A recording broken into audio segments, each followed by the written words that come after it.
Boa noite. Boa noite. Procurador-Geral Rodrigo Janot apresenta a segunda denúncia contra Temer e acusa o presidente de liderar quadrilha na cúpula do PMDB da Câmara.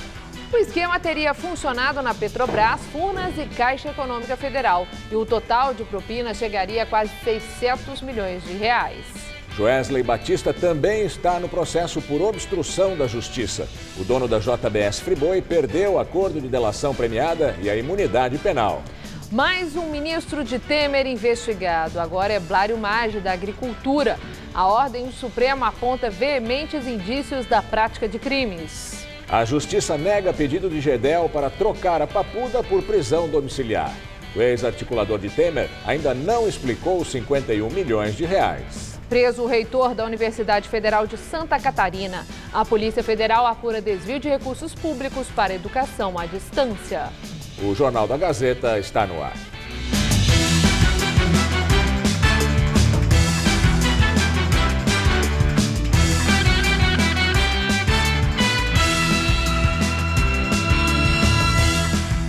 Começaram a funcionar esta semana pontos específicos para a Uber pegar passageiros no aeroporto de Cumbica, em Guarulhos. Quem escolher esse serviço vai ter que pagar uma taxa de R$ 4,50.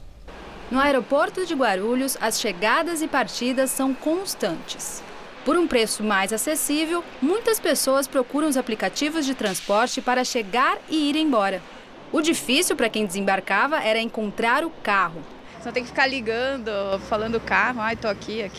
Desde segunda-feira, a empresa Uber criou uma área específica de espera para passageiros. Muita gente ainda não sabia da novidade. O legal é a coisa bem feita, em ordem. Para o uso dessa comodidade, o usuário terá que pagar o valor de R$ 4,50 a mais no valor da corrida. Segundo a empresa, essa quantia será repassada integralmente à administração do aeroporto, que cedeu os espaços para o serviço. Os pontos designados estão disponíveis nos 3 terminais do aeroporto. O Terminal 1 está na saída principal, nos terminais 2 e 3 no andar de embarque. Com isso, ficou mais fácil encontrar o motorista. Lá embaixo a gente pegava muita fila, muito trânsito. Com certeza ficou melhor aqui o ponto fixo da Uber. Ficava difícil para achar os usuários? Com certeza, principalmente no horário de pico. No horário de pico fica muito difícil, porque era muita gente chegando. A empresa criou também um estacionamento com 230 vagas para os motoristas do aplicativo.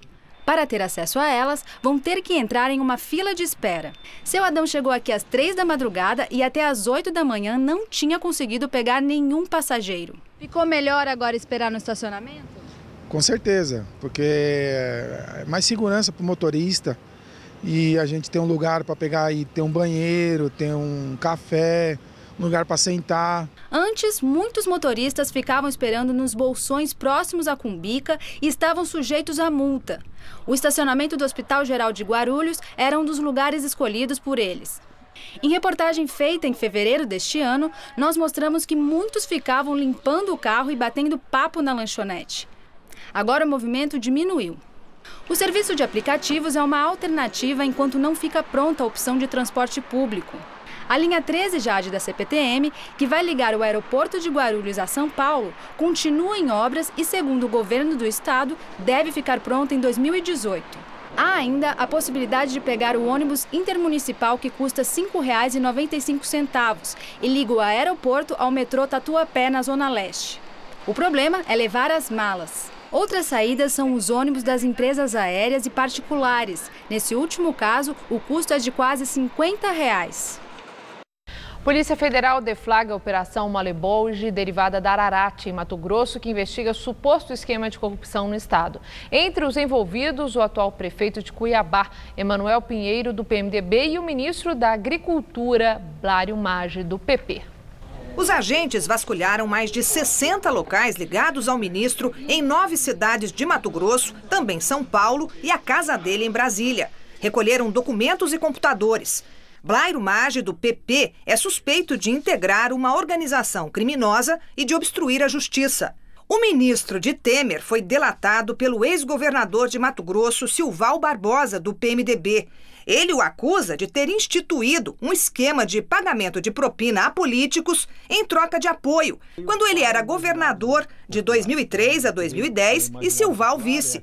O dinheiro era desviado de obras do governo de Mato Grosso. Silval também acusa Blairo Maggi de pagar 3 milhões de reais a uma testemunha para que ela mudasse o depoimento contra ele. De fato, a pessoa voltou atrás, disse que tinha mentido e inocentou Maggi num esquema de compra de vagas no Tribunal de Contas de Mato Grosso. Silval disse ainda que agora, quando ele estava preso, o ministro da Agricultura mandou um emissário na cadeia para convencê-lo a não delatar. Era o senador Cidinho Santos, do PR, suplente de Maggi. Ele teria garantido que o ministro iria agir para que a operação fosse anulada. Essa conversa teria sido gravada e entregue ao Ministério Público. O procurador-geral Rodrigo Janot aponta Blairo Maggi como chefe da organização criminosa. Na operação de hoje, o ministro do Supremo, Luiz Fux, mandou afastar do cargo 5 conselheiros do TCE de Mato Grosso. O prefeito de Cuiabá, Emanuel Pinheiro, do PMDB, também foi alvo de buscas. Ele é um dos vários políticos que aparecem recebendo maços de dinheiro na sala do chefe de gabinete do então governador Silval Barbosa. As imagens foram entregues por Silval na delação para comprovar as acusações. Blairo Maggi é um dos 10 ministros de Michel Temer investigados no Supremo. Maggi foi delatado por executivos da Odebrecht na Lava Jato. A empreiteira diz ter repassado a ele 12 milhões de reais em 2006. Esta manhã, o ministro publicou uma nota no Facebook dele, na qual nega todas as acusações. A polícia cumpriu também mandados no gabinete do deputado federal Ezequiel Fonseca, do PP, na Câmara, que também aparece nos vídeos entregues por Silval recebendo dinheiro de propina. Outros mandados nas casas do secretário de Desenvolvimento Econômico do Mato Grosso, Carlos Avalone Júnior, e do dono do jornal Diário de Cuiabá, Gustavo Capilé. E o Procurador-Geral da República, Rodrigo Janot, acrescenta que Blairo Maggi solicitou ao então presidente do BIC Banco, José Bezerra de Menezes, que fizesse empréstimos ao ex-secretário Éder de Moraes para cobrir um desfalque de 130 milhões de reais deixados pela gestão dele quando foi governador do estado. Um dos elementos da investigação é uma carta de fiança de 5 milhões, assinada por Blairo, apreendida pela Polícia Federal na casa do ex-secretário. O Procurador-Geral da República denunciou Temer e mais 8 por quadrilhão do PMDB pelos crimes de organização criminosa e obstrução de justiça. Rodrigo Janot pede que eles devolvam pelo menos 55 milhões de reais aos cofres públicos. O presidente é apontado como líder da organização criminosa. Janot diz que Temer dava necessária estabilidade e segurança ao aparato criminoso, figurando ao mesmo tempo como cúpula e alicerce da organização.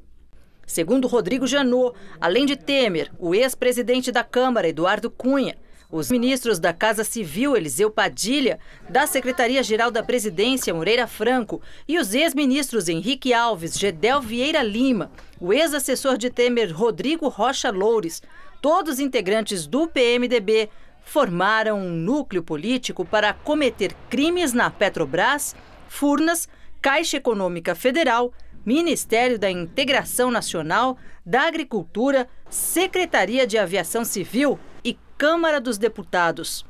Todos os órgãos foram comandados por integrantes do partido de Temer. De acordo com Janot, eles receberam valores de propina que, somados, superam 587 milhões de reais arrecadados destas empresas e órgãos públicos. O empresário Joesley Batista, um dos donos do grupo JBS Friboi, e o executivo Ricardo Saldi também foram denunciados, mas somente pelo crime de obstrução de justiça. Com isto, eles perderam a imunidade total que foi concedida quando fecharam a delação premiada.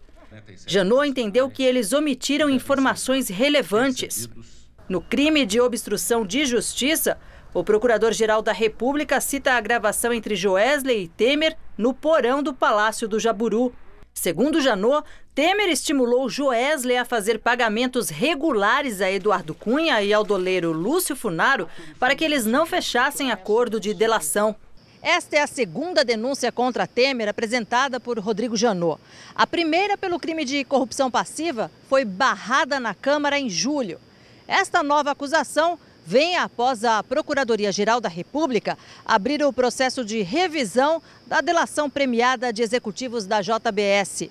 E assim como ocorreu na primeira denúncia, o caso agora será analisado novamente pela Câmara dos Deputados. Para que o Supremo dê andamento ao processo, pelo menos 308 deputados precisam autorizar a nova denúncia. Em delação, Lúcio Funaro conta que Michel Temer recebeu propina para alterar a chamada medida provisória dos portos e, assim, beneficiar empresas instaladas no Porto de Santos. Segundo Funaro, conhecido como operador financeiro do PMDB da Câmara e que está detido no presídio da Papuda e agora resolveu falar o que sabe, o dinheiro chegava ao presidente por intermediários e pela empresa Rodrimar S.A. A medida provisória foi aprovada em maio de 2013 e favoreceu empresas que já estavam instaladas no porto. Na época, Temer era vice-presidente. No depoimento de colaboração, Lúcio Funaro disse que o presidente teve influência direta na aprovação da medida provisória dos portos, porque Temer tem negócios no ramo, inclusive com a empresa Rodrimar envolvida na denúncia. Funaro não citou valores, mas contou que depois da aprovação da MP, ele acredita que tenham recebido uma comissão, além do presidente Temer, também o deputado cassado Eduardo Cunha e o ex-ministro Henrique Alves. Os dois estão presos. Os repasses de dinheiro teriam sido feitos por Gonçalo Terrealba, proprietário do Grupo Libra. A empresa foi a grande beneficiária de uma regra que permitiu a companhias em dívida com a União renovar contratos de concessão de terminais portuários. Na campanha eleitoral de 2014, o Grupo Libra doou R$1 milhão para Michel Temer, então candidato à vice-presidência na chapa de Dilma. Nessa semana, o Supremo Tribunal Federal autorizou uma investigação contra Temer para apurar se houve crimes de corrupção e lavagem de dinheiro em relação às mudanças de normas portuárias. Essa investigação não abrange o período em que Funaro se referiu na delação premiada. O que está nas mãos do Ministério Público agora é uma investigação sobre o Decreto dos Portos, assinado em maio deste ano, quando Temer já ocupava a presidência da República e alterou regras que beneficiaram novamente empresas portuárias como a Rodrimar. Gravações interceptadas pela Polícia Federal que monitoravam Rodrigo Rocha Loures, o antigo assessor do presidente, que ficou conhecido como o Homem da Mala, com R$500 mil da JBS Friboi, flagraram diálogos sobre um suposto pagamento de propina ao presidente em troca da edição do decreto. Ao fim da apuração, a Procuradoria-Geral da República vai decidir se oferece denúncia ou se pede arquivamento. Se houver denúncia e Michel Temer ainda estiver na presidência, será necessário que haja autorização da Câmara para a abertura de ação penal. Em nota, a Secretaria de Comunicação da Presidência afirmou que as declarações do doleiro Lúcio Funaro não são dignas de crédito e que Funaro faz afirmações por ouvir dizer. A Rodrimar declarou que em seus 74 anos de história nunca recebeu qualquer privilégio do poder público e que o decreto dos portos atendeu sim a uma reivindicação de todo o setor de terminais portuários do país. O presidente Michel Temer participou hoje em Xambioá, no Tocantins, da assinatura para a construção da ponte que deve ligar o município a São Geraldo, no Pará. Temer não falou com jornalistas, mas no discurso criticou o abuso de autoridade. Foi a primeira viagem de Temer como presidente à região norte do país. Também acompanharam a comitiva presidencial os ministros Antônio Embaçaí, da Secretaria de Governo, Maurício Quintela, dos Transportes, Helder Barbalho, da Integração Nacional e Diogo Oliveira, do Planejamento. O investimento total na obra será de R$132 milhões. Mas para fazer o trajeto de 1.700 metros entre as duas cidades, a população vai ter que esperar até 2021, já que a previsão é que as obras comecem apenas em janeiro do ano que vem e durem pelo menos 3 anos. Durante o evento, Temer criticou o abuso de autoridade. A única autoridade existente no sistema é a lei, é a Constituição. Então, quando falam, por exemplo, de abuso de autoridade, eu costumo dizer o seguinte: não é abuso de autoridade contra o presidente, contra o governador, contra o deputado. É quando alguém ultrapassa os limites da lei. Daí é que é a violação da autoridade. E é uma coisa que nós devemos evitar no Brasil. As críticas surgem um dia depois do Supremo Tribunal Federal rejeitar o pedido da defesa do PMDBista para suspender a atuação do Procurador-Geral da República, Rodrigo Janot, em investigações contra ele. O pedido de suspeição foi reprovado por todos os 9 ministros do Supremo.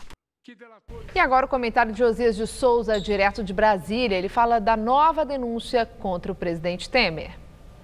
Começa a ser escrita em Brasília a segunda edição da crônica de um enterro anunciado. Os aliados do governo na Câmara ainda não leram a segunda denúncia de Rodrigo Janot contra Michel Temer, mas já detestaram a peça. A exemplo do que aconteceu com a primeira, a nova denúncia será sepultada viva no plenário da Câmara. A denúncia vai ao freezer e só será descongelada depois que Temer for ex-presidente da República. A conta a ser feita é muito simples. Há na Câmara 513 deputados. Para que o Supremo Tribunal Federal fosse autorizado a dar andamento à investigação, seriam necessários 342 votos. Assim fica fácil para Temer livrar-se de Janot. Atraindo para sua infantaria 172 deputados, ele impede que seus rivais alcancem os 342 votos. O discurso do governo e dos seus aliados está pronto. Alega-se que a economia se recupera lentamente e não é hora para se preocupar com detalhes insignificantes, como uma denúncia por formação de organização criminosa e obstrução de justiça. No Brasil, o limite entre o que deve e o que não deve ser investigado é a capacidade que o presidente tem de descobrir o valor dos seus apoiadores na Câmara.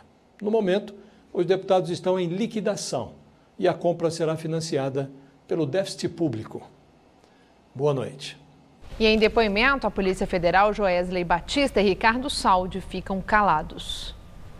Marcado para 1h da tarde, o depoimento de Joesley e Saldi aconteceria na sede da Polícia Federal em Brasília, onde os dois estão presos temporariamente. Mas os executivos preferiram permanecer em silêncio e não responder aos questionamentos. Na terça, Joesley já tinha optado por ficar calado em um depoimento no âmbito da Operação Greenfield, que investiga irregularidades em fundos de pensão. Dessa vez, os depoimentos dele e de Ricardo Saldi fazem parte do inquérito que foi instaurado a pedido da presidente do Supremo Tribunal Federal, ministra Carmen Lúcia, para apurar as gravações entre os dois delatores que citam ministros da corte. Os áudios que foram entregues à PGR como complemento das delações trazem cerca de 4 horas de conversas entre os dois executivos e seriam um indício de que eles omitiram informações no acordo que firmaram e pelo qual obtiveram inúmeros benefícios. No diálogo, Joesley e Saldi revelaram, por exemplo, que o ex-procurador Marcelo Miller teria participado da elaboração dos termos da delação e auxiliado os executivos da JBS Friboi quando ainda estava no Ministério Público. O procurador-geral da República, Rodrigo Janot, chegou a pedir a prisão de Miller junto com a dos executivos. O pedido foi rejeitado pelo ministro do STF, Edson Fachin. A Polícia Federal acredita que o gabinete de Janot sabia que Miller estava trabalhando para a JBS antes do afastamento. A troca de mensagens apreendidas pela polícia mostra que o ex-procurador orientava a defesa dos executivos com informações privilegiadas do Ministério Público. Ele nega as acusações. Na conversa, Joesley e Saldi também avaliam uma forma de gravar o ex-ministro da Justiça do governo Dilma, José Eduardo Cardoso, para ele entregar ministros do STF. Os delatores citaram os nomes dos ministros Ricardo Lewandowski, Gilmar Mendes e da presidente da Corte, Carmen Lúcia. Em depoimento à Procuradoria-Geral da República, Joesley Batista afirmou que tomar como verdade o conteúdo do diálogo é o mesmo que acreditar em conversa de bêbados. Ontem, ele e o irmão Wesley Batista foram alvo de mais uma operação da Polícia Federal. Os dois tiveram a prisão preventiva decretada e Wesley também foi preso. A polícia acredita que ele pretendia fugir do país. A prisão temporária de Wesley vence amanhã e, com a decisão da Justiça de São Paulo, ele pode ficar preso por tempo indeterminado. Os irmãos Batista são suspeitos de usar informações privilegiadas para lucrar no mercado financeiro com a venda e a compra de ações e com a compra de dólares, no período em que negociavam o acordo de delação. Eles também negam as acusações. Juíza do Distrito Federal negou mandar Gedel Vieira de Lima para casa ou para um presídio militar. O ex-articulador político de Temer está numa cela na penitenciária da Papuda. O Planalto se prepara para uma possível delação do ex-ministro. A defesa de Gedel alegou que ele recebeu ameaças de outros presos da Papuda, mas a juíza Leila Cury, da Vara de Execuções Penais do Distrito Federal, afirmou que Gedel não corre riscos na cadeia e que está detido de forma adequada na ala reservada aos presos que têm curso superior. Gedel está preso desde sexta-feira passada, após a Polícia Federal encontrar 51 milhões de reais em espécie em um apartamento em Salvador supostamente utilizado por ele. O inquérito foi encaminhado ontem ao Supremo devido à citação do deputado federal Lúcio Vieira Lima, do PMDB, irmão de Gedel. No apartamento onde estava o dinheiro, a polícia achou a fatura de uma funcionária de Lúcio Vieira. O deputado, que é o presidente da comissão especial que discute a reforma política, não aparece na Câmara desde o dia em que as malas e caixas com o dinheiro foram achadas. Com esta nova derrota de Gedel na Justiça, o Palácio do Planalto já se prepara para uma possível delação premiada que possa comprometer Michel Temer. Os dois são amigos há mais de 30 anos e pertenciam ao mesmo grupo político, o PMDB na Câmara. O temor é que o conhecido comportamento explosivo de Gedel possa fazer com que ele não se adapte ao cárcere e isso seja o estopim para ele decidir fazer a delação. Gedel deixou a articulação política de Temer em novembro do ano passado, após ser acusado de pressionar o ministro da Cultura, Marcelo Calero. Gedel queria a liberação de uma obra que está embargada pelo Instituto do Patrimônio Histórico e Artístico Nacional. Ele tem um apartamento no local. O ex-ministro já é réu numa ação penal acusado por obstrução de justiça ao tentar impedir que o doleiro Lúcio Funaro fechasse delação premiada, trazendo à tona esquemas de corrupção na Caixa. Gedel foi vice-presidente de pessoa jurídica do banco na gestão Dilma e também ministro da Integração Nacional do governo Lula, sempre por indicação de Temer. O Superior Tribunal de Justiça em Brasília autorizou hoje a abertura de inquérito contra o governador do Rio de Janeiro, Luiz Fernando Pezão, que é acusado de receber propina da Odebrecht.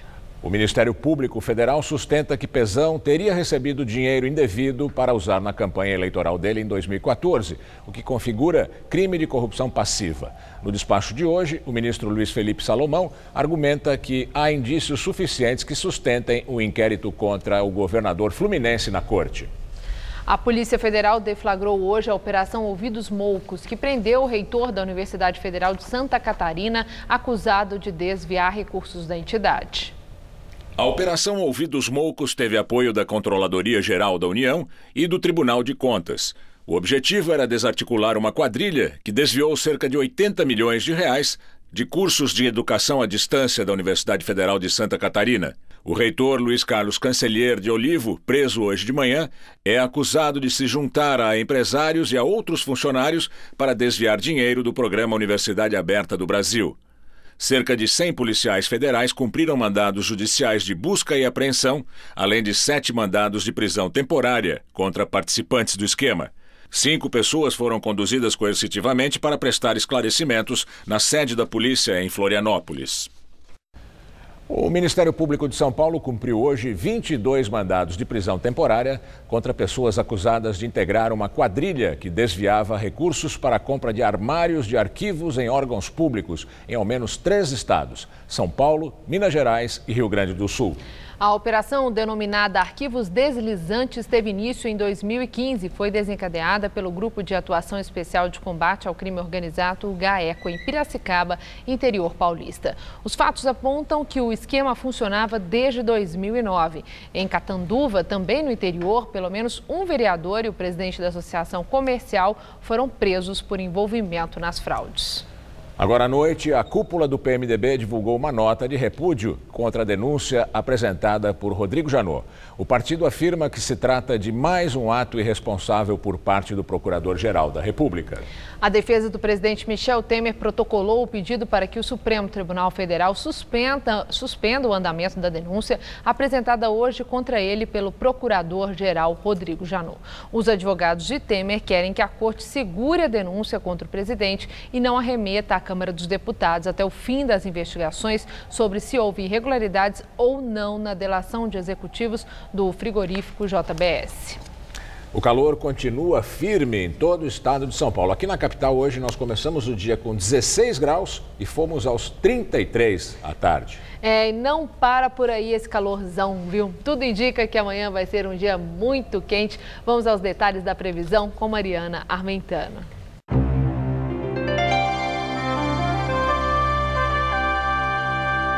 Enquanto o tempo permanece seco aqui em São Paulo, a chuvarada continua no Rio Grande do Sul. A meteorologia alerta inclusive para o risco de temporais amanhã, principalmente no sul gaúcho. O ar mais abafado continua provocando chuvas no norte do Brasil e a infiltração marítima na costa leste do Nordeste. Vamos ver aqui como fica a nossa tabela de temperaturas? Em Porto Alegre, dia de temporais em temperaturas entre 15 e 20 graus apenas. No Rio, sol forte e calor à tarde na casa dos 38 graus. Em Aracaju, chuvinha rápida e máxima de 28 graus. E em Palmas, no Tocantins, calorão batendo nos 40 graus nesta sexta-feira. Aqui em São Paulo, a previsão também é de um dia muito seco e quente. Enquanto a temperatura sobe, a umidade não para de cair. Durante a tarde, os índices devem ficar em torno dos 20% em todas as regiões paulistas. Chega a fazer até 36 graus em Presidente Bernardes, 37 em Votuporanga, 36 também na cidade de Ribeirão Preto e no litoral, máxima na casa dos 34 graus em Caraguatatuba. Vamos ver como ficam os próximos dias aqui na Grande São Paulo? Olha como vai fazer calor. Nessa madrugada, mínima de 19 e máxima tarde de 34 graus. No sábado, a máxima prevista é de 31 e no domingo o calor diminui um pouquinho, mas ainda assim fica bem quente, 29 graus por aqui. A Justiça Federal aceitou o pedido de liberdade provisória da defesa do preparador físico Nuno Cobra, acusado de abuso sexual. Depois da prisão na última segunda-feira, Cobra foi levado para a sede da Polícia Federal na Zona Oeste de São Paulo. Foi estipulada a fiança de 45 salários mínimos, cerca de R$42 mil. Nuno Cobra, de 79 anos, ficou famoso quando se tornou o preparador físico do piloto Ayrton Senna, em 1983. A defesa dele afirma que o cliente é inocente. O Ministério Público Federal confirmou que uma terceira denúncia contra ele também vai ser investigada. E daqui a pouco, Rodolfo Gamberini entrevista Maria Gabriela Prado Mansur, promotora de justiça, sobre a violência contra a mulher. Num evento aqui em São Paulo, o ministro da Fazenda, Henrique Meirelles, disse que, apesar da crise política, a reforma da Previdência deve ser aprovada no mês que vem. O ministro da Fazenda participou de um evento promovido pelo Grupo Estado, que premiou as empresas que mais se destacaram no país. Meirelles aproveitou para enfatizar que a economia brasileira está saindo da recessão e que o desemprego vem revertendo a tendência de alta. Em entrevista coletiva, disse que, apesar da crise política, acredita na votação da reforma da Previdência em outubro. Segundo ele, o produto interno bruto potencial médio do Brasil é de cerca de 2%, mas com a aprovação das reformas, chegaria a 3,7%. Aprovada a reforma da Previdência, com teto de gastos, com toda a agenda de reformas microeconômicas aprovadas até o final do ano que vem, nós teremos para as próximas décadas a possibilidade de estar crescendo aí numa faixa de 3,5% em média, crescimento potencial. Mas, de novo, isso não é para o próximo ano, é para os anos seguintes e podendo chegar até a números superiores a esse. O governo tem pressa para aprovar a reforma da Previdência desde que enviou a proposta para o Congresso no fim do ano passado. E vem reafirmando que ela é fundamental para a melhora na economia. Ao passar em comissões da Câmara, o projeto original sofreu várias alterações e está parado desde maio, esperando ser colocado em pauta pelo presidente da Câmara, Rodrigo Maia, do DEM. A PEC exige o apoio de ao menos 308 deputados e votação em 2 turnos para seguir para o Senado. O número é bem superior aos 263 parlamentares que apoiaram Temer na votação que definiu a rejeição da denúncia contra o presidente. Durante a coletiva, o ministro da Fazenda também negou que tenha recebido um convite oficial do PSD para que ele seja o candidato do partido à presidência da República nas eleições de 2018. Ontem, a bancada federal do PSD disse que Meirelles atende aos requisitos para o cargo e que, como comandante da economia, também se credencia junto à sociedade e ao mercado. Eu estou hoje 100% do tempo concentrado na minha atividade como ministro da Fazenda. O IBC-BR, que é o índice considerado prévia do PIB, teve alta de 0,41% em julho, na comparação com junho. O chamado Índice de Atividade Econômica do Banco Central subiu para 135,62 pontos. Esse é o maior patamar para o IBC-BR desde dezembro de 2015. Morreu aos 80 anos aqui em São Paulo o jornalista Fernando Pacheco Jordão. Ele enfrentava as consequências de um acidente vascular cerebral há 15 anos e estava internado com pneumonia há 40 dias. Pacheco Jordão foi o primeiro apresentador do telejornal Gazeta, noticioso pioneiro da emissora. Fernando Pacheco Jordão teve uma longa trajetória profissional e trabalhou em alguns dos principais veículos de comunicação do país. Foi redator do jornal Estado de São Paulo e editor na TV Excelsior. Atuou também no Serviço Brasileiro da BBC, em Londres, onde reencontrou o amigo e colega Vladimir Herzog. Ao voltar ao Brasil, foi para a TV Cultura. Naquela época, Fernando Pacheco Jordão também trabalhou aqui na TV Gazeta. Ele foi o primeiro apresentador do telejornal Gazeta, como relata o livro Avenida Paulista 900, A História da TV Gazeta, de Elmo Frankfurt. Ele participou também do jornalismo da TV Globo e atuou como correspondente da revista Veja em Paris. Diretor do Sindicato dos Jornalistas de São Paulo na época do assassinato de Vladimir Herzog durante a ditadura militar, escreveu o livro que o consagrou, Dossiê Herzog, Prisão, Tortura e Morte no Brasil, que é considerado um documento fundamental para a história do nosso país. Fernando Pacheco Jordão era casado com a socióloga Fátima Pacheco Jordão, com quem teve 3 filhos, a bióloga Beatriz, o jornalista Rogério e a cineasta Júlia Pacheco Jordão. O velório de Fernando Pacheco Jordão está sendo realizado na TV Cultura e o corpo será cremado amanhã, às 10 horas da manhã, na Vila Alpina. O Ministério Público de São Paulo apura viagens do prefeito da cidade, João Dória, durante o expediente. Desculpa, mais informações com a repórter Fernanda Azevedo. Fernanda. Do Patrimônio Público, Marcelo Milani, deu prazo de 20 dias para que a Prefeitura de São Paulo explique as viagens do prefeito João Dória do PSDB e os custos envolvidos. Só depois desse prazo é que o promotor vai decidir se vai abrir uma investigação. O procedimento foi instaurado a partir de uma representação do PT, que alega que o prefeito viaja com status de candidato à presidência da República para autopromoção durante o horário de expediente e com encontros com representantes do Congresso Nacional e dirigentes do partido dele. Em nota, a Prefeitura diz que responderá em breve os questionamentos do Ministério Público para comprovar total legalidade dos atos e ressalta que as viagens são custeadas pelo próprio prefeito. João Dória cumpriu a agenda hoje em Buenos Aires, na Argentina, e retorna nesta noite para São Paulo. Voltamos ao estúdio. A Rússia começou hoje um novo ciclo de exercícios militares com milhares de soldados. As manobras conjuntas com Belarus envolvem mais de 12.500 soldados, aviões, tanques, navios e sistemas de artilharia e de mísseis. Segundo o governo russo, os exercícios são de natureza estritamente defensiva e devem terminar daqui a uma semana. A OTAN acusa a Rússia de omitir as reais dimensões do exercício, próxima à fronteira europeia. Os russos acusam a OTAN de agravar a tensão na região ao enviar tropas para países do leste europeu que fazem fronteira com a Rússia. O governo de Kim Jong-un ameaçou usar armas nucleares para afundar o Japão e reduzir os Estados Unidos a cinzas e escuridão. O país ainda pediu a dissolução do Conselho de Segurança da ONU.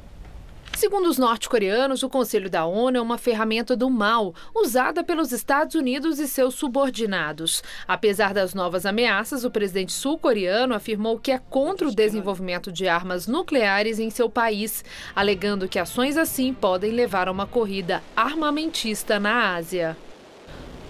O governo japonês e as agências de notícias internacionais anunciaram agora à noite que a Coreia do Norte teria lançado um novo míssil balístico.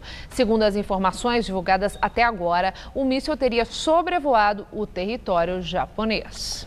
Milhares de catalães foram às ruas no primeiro dia de campanha do referendo sobre a independência da Catalunha, marcado para 1º de outubro. Apesar da proibição do referendo pela justiça espanhola, milhares de catalães compareceram à antiga Praça de Touros de Tarragona, no primeiro comício a favor da independência da região. O primeiro-ministro espanhol, Mariano Rajoy, voltou a atacar os planos de independência catalã e convocou a população a não participar do processo, que chamou de fraudulento e desestabilizador para a Espanha. A região concentra 7,5 milhões de habitantes da Espanha e representa 20% do PIB do país. Agora as notícias do esporte com Estela Gontijo e Celso Cardoso. Depois do esporte, uma entrevista ao vivo com a promotora Maria Gabriela Mansur sobre a violência contra a mulher. O argentino Racing conseguiu arrancar um empate contra o Corinthians jogando aqui em São Paulo pela Copa Sul-Americana, né, Celso? Uma boa noite para você. Boa noite, Estela. Agora o Racing tem a vantagem do empate sem gols na partida da quarta-feira, que vem lá na Argentina, obrigando o Corinthians a ter que sair para o jogo no confronto de volta. Se não marcar em Buenos Aires, o time paulista se despedirá da competição. Veja os gols da partida em Itaquera. Nesta quarta-feira, mais de 25 mil torcedores vieram à arena confiantes na recuperação do time. O apoio da torcida foi recompensado logo na primeira etapa. O Corinthians, com grande atuação, dominou o jogo e abriu o placar aos 29 minutos. Após boa jogada de Marcial pela esquerda, Maicon, com um toque sutil de pé esquerdo, fez 1-0. Após o gol, a pressão, o bom futebol apresentado no primeiro tempo, o reencontro do Corinthians com a vitória parecia certo na noite desta quarta-feira aqui em Itaquera. Parecia. O Timão parou, diminuiu o ritmo e o Racing cresceu no jogo. Aos 29 minutos, Lisandro Lopes arriscou de fora da área, Cássio fez a defesa parcial e Trivério, sozinho no rebote, deixou tudo igual.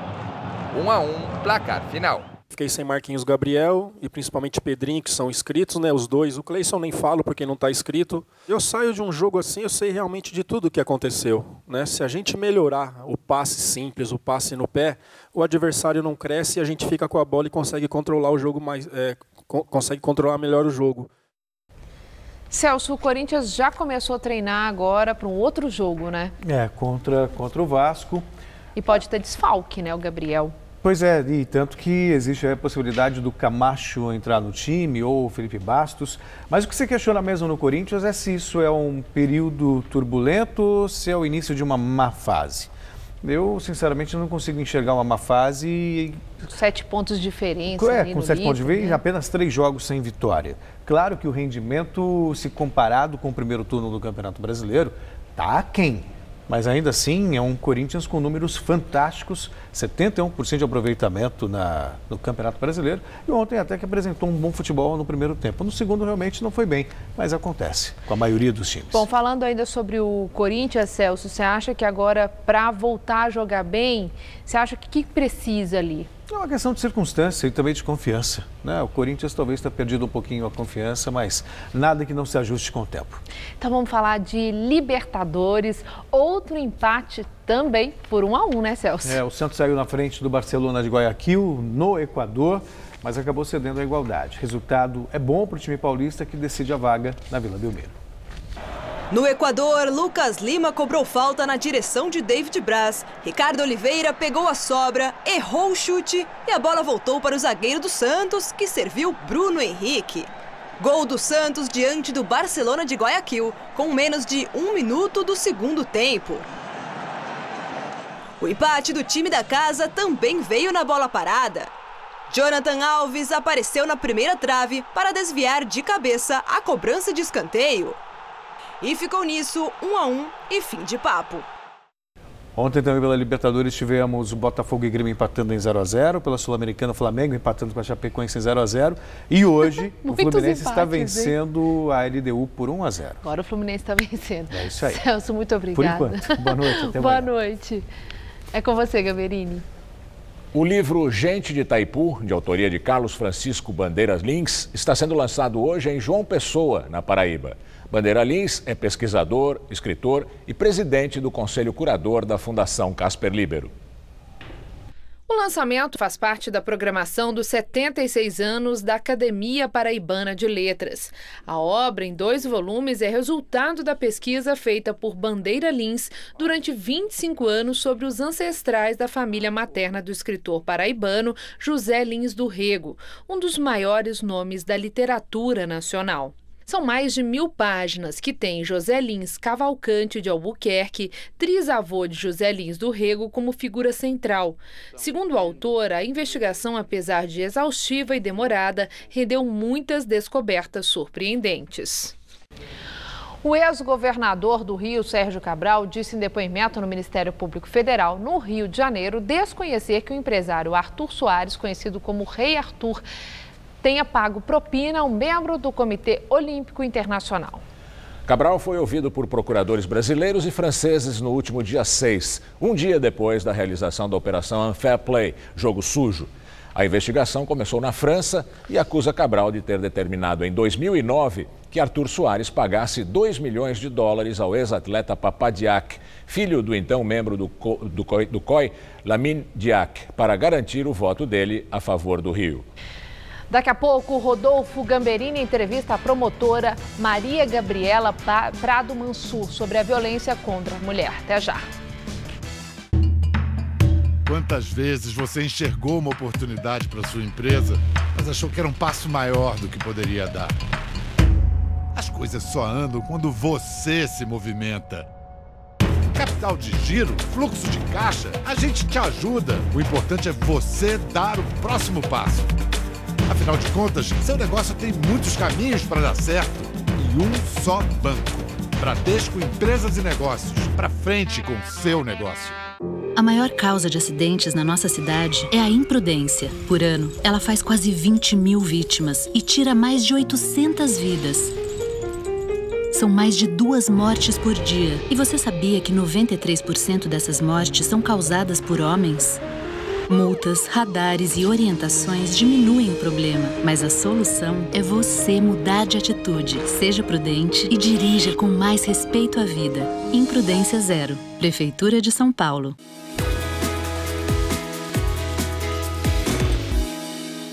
Quando bater aquela vontade de comer as delícias da cozinha italiana, venha para o Lelis Trattoria. Deliciosas massas, assados, carnes e frutos do mar, servidos em porções fartas. Noites com música ao vivo, estacionamento gratuito e, na semana, almoço executivo. Lelis Trattoria. A nossa especialidade é fazer você feliz. É Vero, é Lelis. Rua Bela Sintra, 1849 Jardins. Reservas 3064-2727 ou lelis.com.br.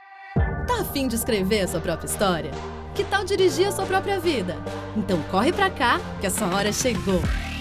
Bem-vindo ao Mundo Casper, o lugar certo para você pensar, criar e questionar. Na Casper, razão e emoção se unem para fazer diferente, fazer melhor. E você, aceita o desafio? Tem muita coisa nova te esperando por aqui. Faculdade Casper Líbero, Vestibular 2018, paixão por comunicação. Neste domingo a bola rola no Brasileirão e tudo o que é destaque na rodada você confere no Mesa Redonda. Os lances que movimentaram a torcida, os resultados que movimentaram a tabela. Fique ligado nos comentários especiais dos craques do Mesa Redonda, neste domingo, 9 da noite.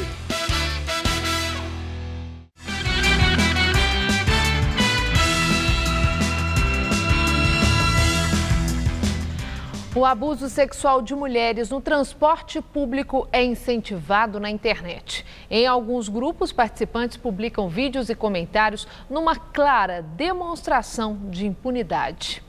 A palavra ônibus é a segunda mais pesquisada no Brasil neste popular site internacional de pornografia. Imagens claramente feitas e divulgadas sem o consentimento dessas mulheres, que são vítimas. A pena máxima prevista para esse crime, né, se aprovada da forma como está redigido hoje, vai ser de 1 ano. menor, por exemplo, do que a reprimenda prevista para o crime de calúnia, que é de 2 anos. Em português bem claro, vai ser considerada uma conduta mais grave escrever no Facebook você é um ladrão do que postar um vídeo contendo uma mulher, né, uma exposição, né, que pode gerar até um suicídio. Em diferentes redes sociais, basta digitar encoxadas para encontrar páginas que fomentam este tipo de abuso em todo o país. Neste grupo de Londrina, no Paraná, um perfil anuncia que troca vídeos pelo WhatsApp. Nos comentários, dezenas de interessados. Quem publica e participa deste tipo de grupo prova que acredita na impunidade. Além de ser demorado, infelizmente, muitas das vezes você não consegue chegar no efetivo responsável. Vídeos de abusos publicados na internet contribuem para manter viva na memória a chamada cultura do estupro. Resultado: mulheres acuadas com medo de utilizar o transporte público. Daí o jeito é tentar se proteger. A primeira forma começa ainda em casa, na hora de escolher a roupa. Eu acho que não influencia o ser da pessoa o que ela veste, mas na sociedade que a gente vive tem muito disso, né? Hoje mesmo eu saí de carro, eu tô com esse vestido. Então eu tô de carro assim que eu tô mais segura. Agora para pegar um trem eu já não pegaria, já não usaria. De jeito é colocar uma calça. Uma calça. Outra característica comum a muitas mulheres é algo sentido em diferentes horários do dia durante uma simples rotina. Andar em uma rua pouco movimentada e ouvir passos atrás. Em geral, a reação de olhar quem está vindo demora alguns segundos. E dependendo de quem for, a reação muda. É diferente, né? Porque a outra ela tá na mesma sensação que você. Fala assim, nossa, tem uma mulher ali na frente, então a gente meio que une forças, né? Capaz até de você começar a seguir junto. No primeiro semestre deste ano, 1.187 estupros foram contabilizados pela Secretaria de Segurança Pública em todo o estado de São Paulo. De janeiro a junho deste ano, foram 132 casos a mais, comparado ao mesmo período do ano passado. Para a Júlia, coordenadora do coletivo Juntas, a luta das mulheres muda o mundo, denunciar é dar voz às vítimas de abusos. As pessoas não percebem que as mulheres estão falando de uma coisa que elas sempre viveram e que antes elas seguravam. A gente segurava tudo isso e achava quase que era errado da gente falar. E a gente agora está começando a falar, não é mimimi. Vamos agora à entrevista do dia com Rodolfo Gamberini.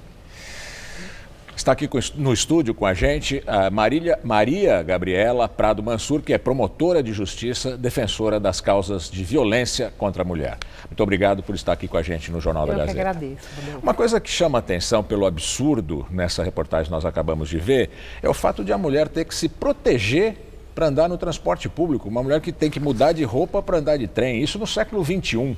Não é chocante isso? Chocante, isso acontece cotidianamente. Todos os dias eu pego os casos de estupro, de violência contra a mulher. De alguma forma, essa mulher ela se sente culpada pela violência sofrida. Então, o fato dela mudar a roupa é uma forma dela se proteger. E quem deveria mudar o comportamento é o próprio agressor. São os homens que, de alguma forma, rompem e violam os direitos dessas mulheres. O direito à liberdade, de andar como ela quiser andar na rua, de vestir a roupa que ela quiser usar. Isso não é um convite. O nosso corpo não é público e o transporte público não pode ser um palco de crimes contra a mulher e de impunidade. Local nenhum. Transporte público... Nenhum. Muito menos o transporte algum, né? público, onde a mulher utiliza o transporte para ir para o trabalho, para ir para casa, para ir para a faculdade. E, ultimamente, esses casos têm vindo à tona. Mas vamos pensar quantos casos não chegam aos nossos conhecimentos. Ainda é pouca notificação? As mulheres reclamam, denunciam pouco casos de violência sexual? Eu acredito que sim. Existe muita vergonha, existe esse medo do julgamento social. Ah, que roupa você estava, porque você não gritou? Isso é hora de você estar na rua? Você estava embriagada? Porque não reagiu? Né? E a culpa é da vítima. E a mulher não quer ser julgada socialmente, porque é uma segunda violência que ela sofre. E também pelo medo, essa sensação de impunidade, esse comportamento aí dos homens que de alguma forma não acreditam na fala, na voz das mulheres. Então tudo isso gera um sistema de subnotificação. Esses fatos não chegam ao sistema da justiça. A gente viu o advogado também falar que a pena para o caso de violência sexual é menor do que para difamação. Então, se disser você é ladrão, é mais pena do que se expuser a mulher sendo violentada. Hoje em dia, porque... Isso não é... Não aí tá errado? São as interpretações jurídicas. Existe, a gente chama encoxada no metrô, no transporte público, aí nós tivemos alguns casos midiáticos ultimamente, em que pode ser enquadrado como estupro, se tiver violência ou grave ameaça, ou pode ser enquadrado como uma importunação ofensiva ao pudor, que é uma contravenção penal. E essa contravenção penal, Rodolfo, tem uma pena muito baixa, inclusive apenas a pena de multa, o que dá uma sensação de impunidade, que a vida da mulher não vale nada. Agora, nós estamos com vários projetos do próprio Ministério Público no Congresso Nacional para criar um tipo penal próprio, porque tem pessoas que acham que é muito grave o estupro e muito leve a contravenção penal de importunação.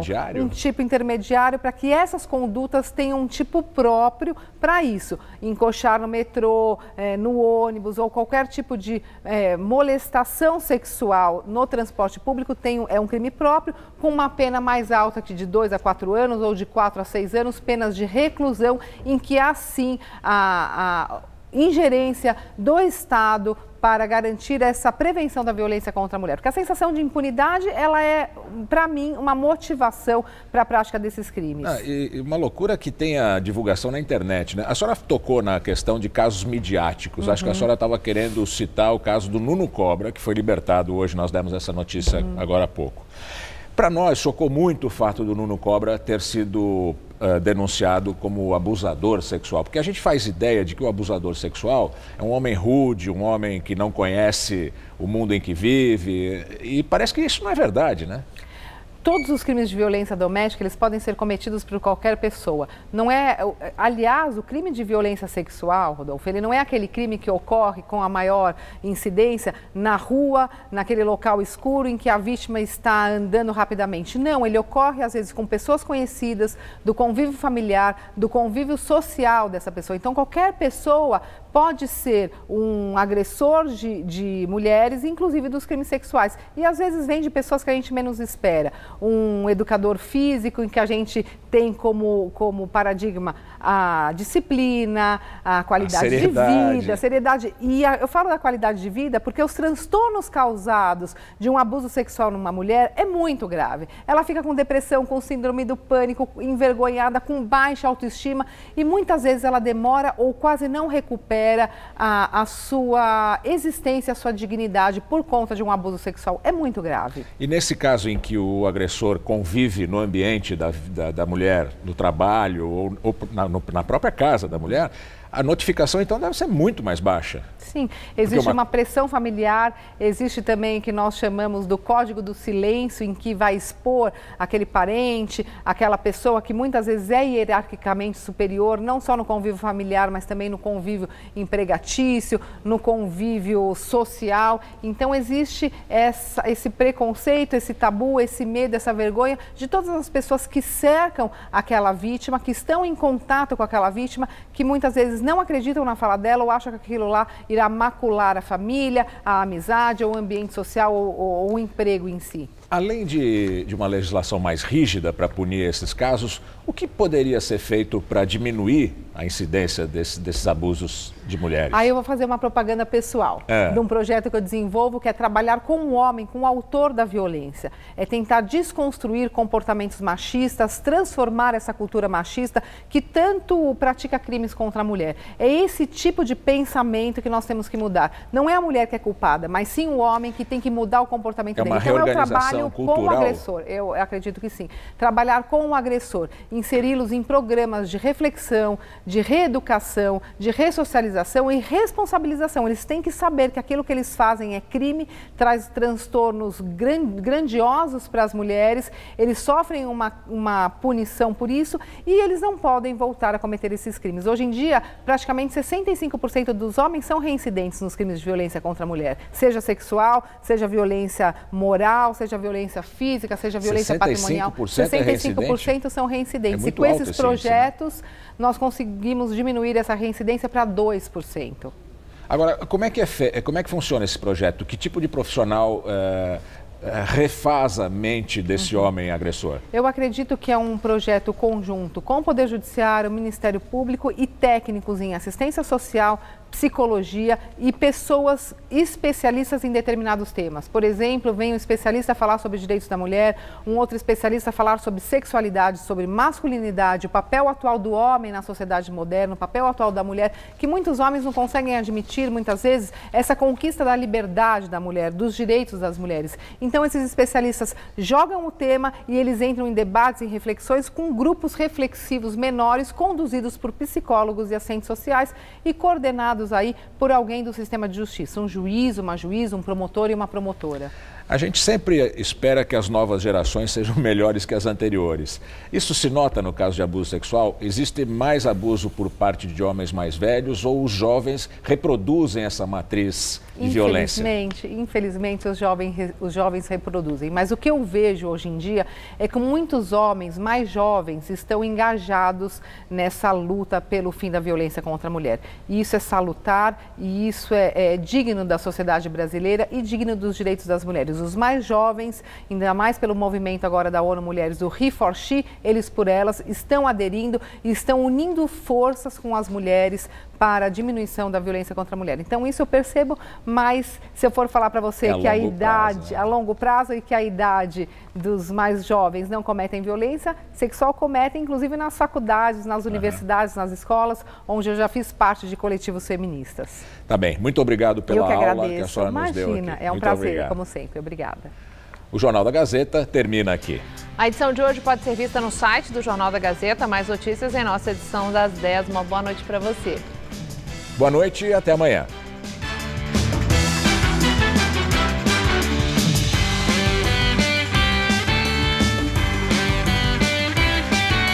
Sua noite está precisando de um tempero a mais? A gastronomia do Todo Seu tem de sobra. Hoje, 10h30 da noite.